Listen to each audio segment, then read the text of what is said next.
சரி. சூப்பர். என் பேரு சொல்லு. சொல்லுடா. ரீட் பண்ணுவலா?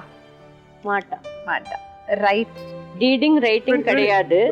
பட் ஆனா அவளோட கம்யூனிகேஷன் எங்க ஃப்ரெண்டுகிட்ட கேளுங்க. நல்லா இமோஜிஸ் அழகா போட்டுருவா. இப்போ கார்ல போறோம்னா ஒரு கார் பிக்சர் போட்டு அப்பா அம்மா நல்லா வெறுப்பாளா? அவள இல்ல அந்த இதுல போன்ல இருக்கல இமோஜிஸ். ஓ போன் எல்லாம் ஆபரேட் பண்ணுவா. அது ஆபரேட் பண்ணுவா, நல்லா ஆபரேட் பண்ணுவா. ஐபேட், ஐபோன் எல்லாம்டா மேடம்க்கு. ஸ்கிரீன் டைம் ரொம்ப கொடுக்க கூடாது சொல்வாளே.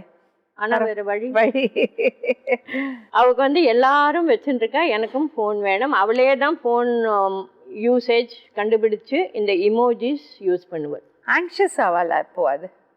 அவள் அப்போ உங்களுக்கு தெரியும் தெரியும் எதனால ஆங்ஷியஸ் ஆயிருக்கான்னு தெரியும். இப்போ இந்த ஈவெண்ட்டுக்கு வரோம்னா நான் வந்து ஒரு நாள் முன்னாலேயே சொன்னேன், அந்த ஃபுல் டே அங்கே போனோம் தான் சொல்லிட்டு இருப்போம். ஸோ ஜஸ்ட் ஒரு hours பிஃபோர் தான் சொல்லுவோம், இந்த மாதிரி இங்கே போகிறோம், இந்த ஈவெண்ட் இருக்குது அப்படின்னு.